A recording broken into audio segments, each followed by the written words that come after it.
ہندو مسلم سکھ عیسائی یہودی بدھ جو اور جین اور جتنے بھی یہ دوسرے لوگ ہیں کسی بھی دھرم کے ماننے والے، میرا سوال ہے انسانوں سے، اس سے انسان پوری دنیا کے انسانوں سے. اور یہی سوال میں کرین میں آتے ہوئے جو ہمارے دونوں کمانڈر ہیں، یہ ان کا اسلام سے تعلق نہیں ہے، ان دونوں سے میں نے سوال کیا کہ میں نے پوچھا بھائی یہ بتاؤ کہ کیا کہیں بھی کسی کی پراپرٹی پر فیصلہ اور قبضہ پہلے کر لیا گیا ہو اور تحریر گواہ اور مقدمہ بعد میں پیش کیا گیا ہو؟ کیا کہیں پوری تاریخ میں ایسا ملتا ہے؟ تو ان کو بھی دونوں کو جھٹکا لگا.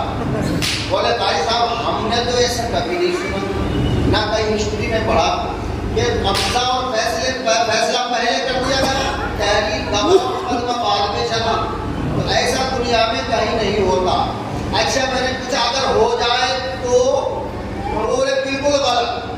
اگر ایسا ہو جائے تو کرنے والا کون ہے؟ گھبرا رہے ہو، کرنے والا کون ہے؟ مجھ سے بولو ارے غلط ہے. ہم بیٹھے تو ہیں اتنے بڑے آدمی ہیں، سوال کرنے والا ہم سے کرے گا. قرآن کریم نے قاعدے کو سامنے رکھا نہیں رکھا، اس کو دیکھ کے لوگوں کی جو ہے نا ہوا نکل جاتی ہے. ارے قرآن حدیث نہیں ہے، یہ قرآن ہے. سامعین محترم پوری دنیا کے مسلمان یہ کہتے ہیں کہ جو پہلے قبضہ کرے، فیصلہ پہلے کرے، گواہ تحریر بعد میں مانگے اور مقدمہ بعد میں چلائے، تو یہ قانون کے مطابق نہیں بلکہ قانون کے مخالف ہے. ایسا کرنے والا صحیح نہیں ہے، وہ غلط ہے. تو کہیں نہیں ہوا، اگر ہوا تو تاریخ اسلام میں ہوا، رسول کے انتقال کے بعد ہوا. تو جس نے بھی کہا وہ دنیا کی نظر میں غلط ہے، دنیا کی نظر میں. پھر قرآن حدیث سے اس کا کوئی تعلق نہیں ہے. تو سارے انسان کہہ رہے کہ یہ غلط ہے. یہ دونوں گواہ ہیں. میں نے ان سے دوسرا سوال کیا کہ کمانڈو صاحب ذرا یہ بتائے کیا داماد کی ملکیت کا وارث جو ہے وہ اولاد ہوتی ہے یا سسر ہوتا ہے؟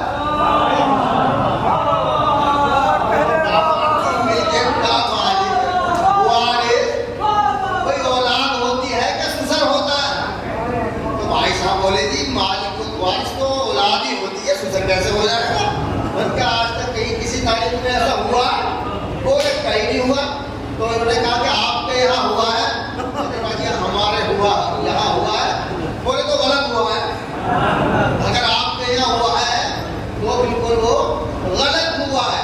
تو عزیزان ملت اسلامیہ اتنا صاف مقدمہ ہے، اتنا کلیئر مقدمہ ہے، غیر مسلم تک جانتے ہیں کہ یہ بات بالکل غلط ہے، لیکن مسلمانوں کے سمجھ میں نہیں آ رہی کہ یہ غلط ہے.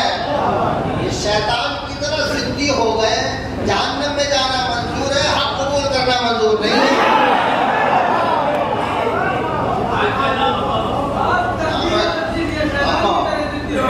یہ شیطان کی طرح یہ صرف پٹائی کی بات سمجھتے ہیں، مار کی باتیں سمجھتے ہیں، پیار کی نہیں سمجھتے. میں نے مجھے 40 سال کا تجربہ ہے. حسرت کرتے رہو تو دباتے رہیں گے. خبیث کی اولاد ہماری طور میں بول رہا ہے ٹک فور ٹک. سامعین محترم بہت جلدی بیٹا ہمیں حضرت حضرت کرنے لگتے ہیں. تو سامعین محترم اب یہ چھوٹی سی باتیں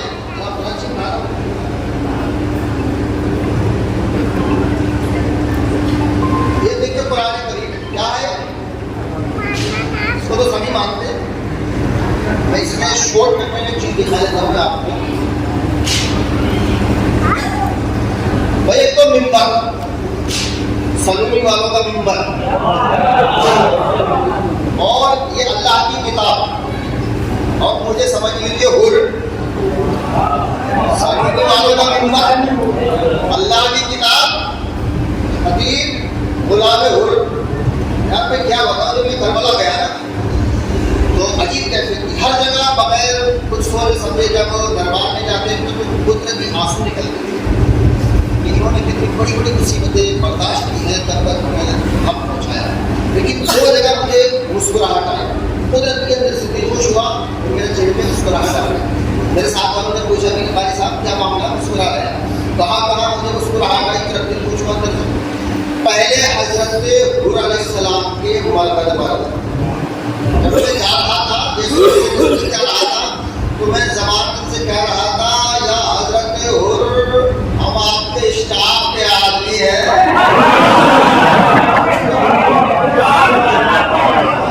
آپ بھی ادھر سے ادھر آئے تھے، ہم بھی ادھر سے ادھر آئے ہیں، نظر کرم بنائے رکھنا، ہم آپ کے اسٹاف کے آدمی ہیں۔ دوسری بات، جب حضرت مختار کے بغل پر گیا تو وہ دور سے میرے چہرے پہ مسکراہٹ آئی، میں نے کہا حضرت آپ نے تلوار سے کٹائی کی تھی، اب زبان سے کٹائی کی تھی، ہم آپ کی سنت کو ادا کر رہے ہیں، میرا خیال رکھنا۔ تو سامعین محترم، ہم غلام حر ہیں اور ماشاء اللہ ایسے لوگ نکل کے آ رہے حروں کی پوری ایک جماعت حر بنتی چلی جا رہی ہے، اور یہ لوگ خطرے میں ہیں کہ اب کیا ہوگا، ہمارا اپنا بنایا ہوا دھرم ختم ہو جائے گا، اور ہو رہا ہے پوری دنیا کے اندر ماشاءاللہ۔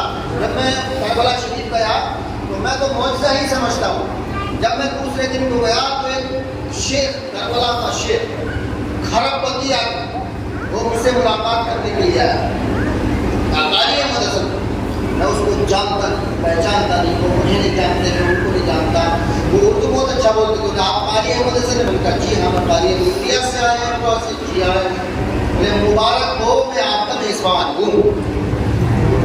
کیا کہا؟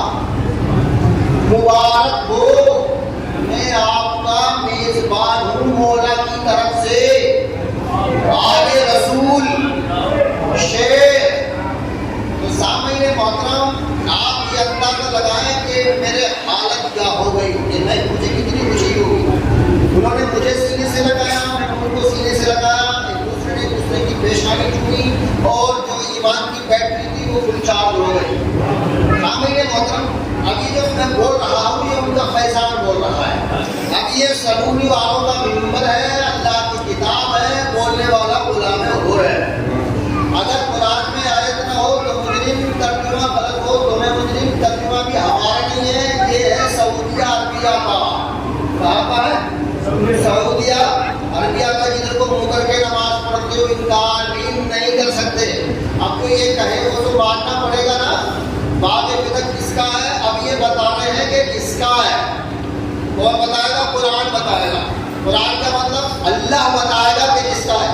اب میں آپ کو پڑھ کے سناتا ہوں، اللہ تبارک و تعالیٰ نے قرآن عظیم میں ارشاد فرمایا ہے، آیت نمبر ہے 7، اعوذ باللہ من الشیطان الرجیم، بسم اللہ الرحمن الرحیم، ما افاء اللہ علی رسولہ من اہل القری فللہ وللرسول ولذی القربی والیتامی والمساکین وابن السبیل۔ ترجمہ سن لیجیے گا، دیکھو یہ دیکھو ترجمہ سعودیہ کیا ہے، کبھی کوئی بول رہا ہے کہ مجھے نظر نہیں آیا، میں پڑھ کے سنا دیتا ہوں آپ کو۔ شاہ محل قرآن کریم مسلم کمپلیکس سعودیہ عربیہ، ٹھیک ہے صاحب؟ ہاں، بستیوں والوں کا جو مال اللہ تعالیٰ تمہارے لڑے بھڑے بغیر اپنے رسول کے ہاتھ لگائے وہ اللہ کا ہے۔ کیا کہہ رہے ہیں؟ اللہ کا ہے اور رسول کا ہے۔ کس کا ہے؟ اللہ کا ہے اور رسول کا ہے اور قرابت والوں کا ہے۔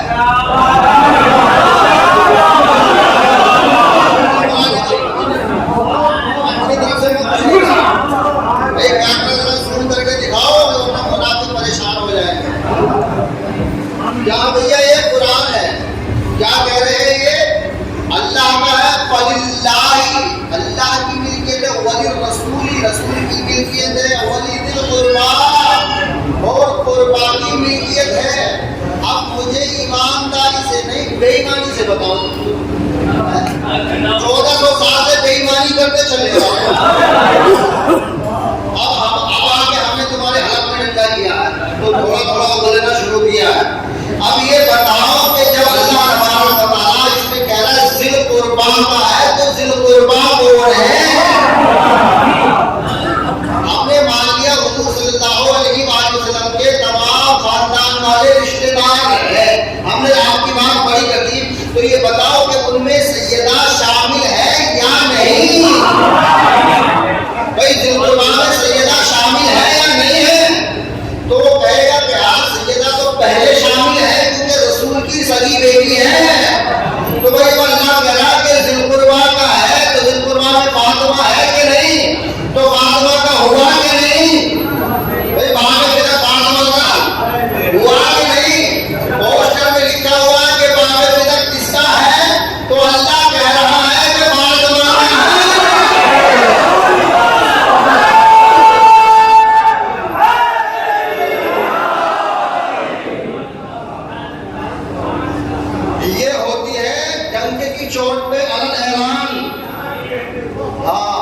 اس لیے تو گھبراتے ہیں 4 جگہ مناظروں سے بھاگ کے.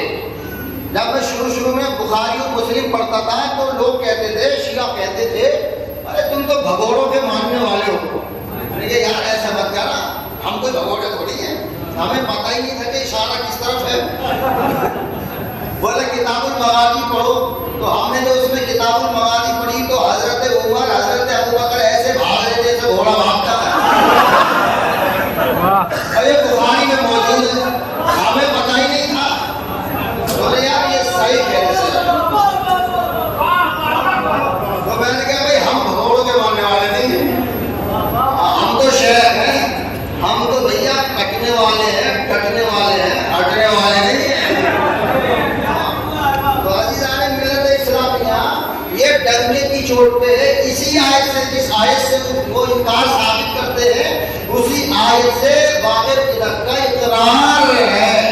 اچھا آیت تو وہی ہے بھائی، میرے اوپر تو نازل نہیں ہوئی، یہ آیت کوئی نئی نہیں ہے، قرآن کوئی نیا نہیں ہے، چھپا ہوا یہاں کا سعودی عرب کا ہے، سب پڑھ رہے ہیں. تو میں نے جو نکات نکالے ہیں، یہ جو نکات نکالتے ہیں نا، تو یہ ہم نہیں نکالتے، یہ جس کا ممبر ہے وہ خود نکلوا لیتا ہے. جی یہ جس کا ممبر ہے. اور منافقوں، معاویہ کے شیعوں، کان کھول کے سن لو، مکے کے امام سے لے کے کعبے کے امام سے لے کے مسجد نبوی کے امام تک، مصر ازہری یونیورسٹی تک، افریقہ، امریکہ، Bahrain, Kuwait, Muscat, Dubai, Iran, Hindustan, Afghanistan, Pakistan, کوئی بھی ہو، قاری احمد حسن مولائی امروہہ ببانگ دہل چیلنج کر رہا ہے کہ باغ بدعت پر جس کو بھی مناظرہ کرنا ہو، میں ہر وقت سیدہ کے لیے تیار ہوں.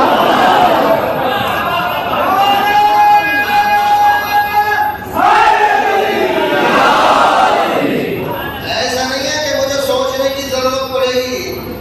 سوال تمہارے، جواب ہمارے، تمہارے 10 سوال اور ہمارا 1 سوال تمہارے 10 پر بھاری پڑ جائے گا.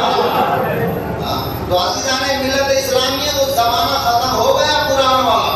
یہ ڈیجیٹل زمانہ ہے، موبائل کا زمانہ ہے، انٹرنیٹ کا زمانہ ہے، سب کو سننا ہے. میں بول یہاں رہا ہوں لیکن یہ آواز پوری دنیا میں پھیل رہی ہے، پوری دنیا میں جائے گی. سامعین محترم، کچھ لوگ تو یوں کہتے ہیں کہ قاری صاحب جب سے آپ نے جملہ فکر پر کہا ہے ہم تو جب سے ہی کنفیوز ہیں. میں نے کہا بھیا پہلے کنفیوز ہوتا ہے، بعد میں تحقیق ہوتی ہے. کنفیوز ہو کے ہی راہ پر آتا ہے. میں بھی بہت زیادہ کنفیوز تھا، مجھے بھی بہت جھٹکے لگے، چوٹ لگے ہیں کہ ایسا نہیں ہو سکتا. عزیزان ملت اسلامیہ، پرابلم کہاں آتی ہے؟ ایک عام آدمی سے پوچھو، بالکل سیدھا سادہ کاشتکار، اس سے پوچھو کہ بھائی جو رسول کی بیٹی فاطمہ کا حق چھین لے وہ کون ہے؟ وہ کہتے ہیں رسول کی بیٹی کا حق چھین لے، بولے وہ تو بڑا نلائق ہے، وہ تو کافر ہے. یار نلائق ہے، کافر ہے. اب اس کو پوچھتا کس نے چھینا تھا؟ یار یہی تو پرابلم ہے. ہاں پہلے تو اس نے کہہ دیا، اور جب ہم کہتے ہیں کہ یہ تمہارے بڑے حضرت ابو بکر نے کیا ہے، بولے ایسا نہیں ہو سکتا. ایسا جیسے بولے گا وہ تو بڑے اچھے تھے، بڑے سچے تھے، بڑے سیدھے تھے، بڑے بھولے بھالے تھے، شریف آدمی تھے. وہ تو اتنے شریف تھے کہ جتنی بھی اسلامی جنگ ہوئی انہوں نے آج تک کسی کو مارا ہی نہیں.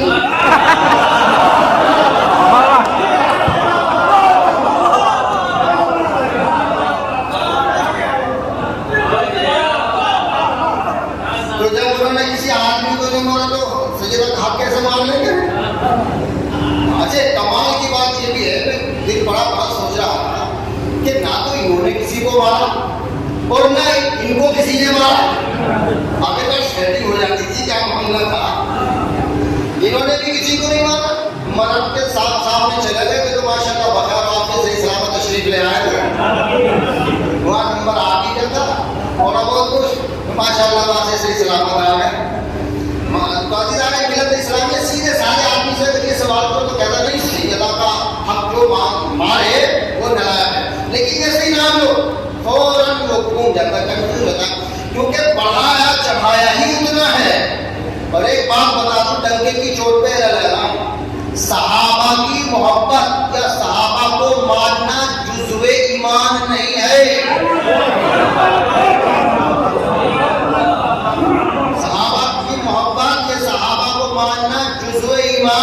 نہیں ہے. اس کے برعکس اہل بیت کو ماننا جزو ایمان ہے. جزو ایمان ہی نہیں بلکہ جان ایمان ہے. سامعین محترم بالکل میں یہ چاہ رہا کہ سارا فلک ہی پڑھ دوں گا، تھوڑا سا ذائقہ بھی تبدیل کرنا ہے. بولو اتنی تھوڑی سی دیر میں 2-3 جملوں میں آپ کو فلک سمجھ میں آ گیا؟ ہاں. کیا سمجھایا میں نے آپ کو بتا سکتے ہیں کیا؟ ذرا بتاؤ. ارے بھول گئے. سب سے پہلے تو سبق وہی تھا کہ پنجتان کون ہے؟ سچے ہیں. بھائی ایک سبق یاد کرو، پوری زندگی کے لیے قیامت تک کے لیے یہ جملہ کافی ہے. سمجھ رہے پنجتان کون ہے؟ سچے ہیں یا جھوٹے ہیں؟ بھائی اتنی چھوٹی سی بات ہے، عام بات ہے، لیکن عام نہیں ہے، یہ بڑی خاص بات ہے. مولا نے مجھے عنایت کی ہے. تو سامنے نے بولا مولا کی عنایت، مولا کے سمجھ کر اس کو آپ یاد رکھ لیں اور اپنی اولاد میں منتقل کرتے چلے جائیں. ٹھیک ہے؟ کیا جدک کا جواب کیا ہے؟ پنجتن سچے ہیں یا جھوٹے ہیں؟ بولے گا تو پھنسے گا، خاموش رہے گا. اور صرف یہی نہیں پھنسے گا، یہی نہیں پھنسے گا، اس سے لے کے وہاں تک 1400 سال تک جتنے بھی ہیں سارے کے سارے وہاں تک پھنس جائیں گے. تو عزیزان ملت اسلامیہ صرف اتنی سی بات یاد رکھ لیجیے گا، انشاءاللہ الرحمن آج کی یہ مجلس مجھے بلانا، آپ کا یہاں ہونا اور پوسٹر میں نام دینا اور اس کا عنوان دینا، یہ مجلس انشاءاللہ الرحمن مکمل ہو گئی باقی فلک پر. انشاءاللہ اللہ تبارک و تعالیٰ نے اگر کبھی موقع دیا تو میں پوری تیاری کے ساتھ پورا فلک پڑھوں گا انشاءاللہ الرحمن.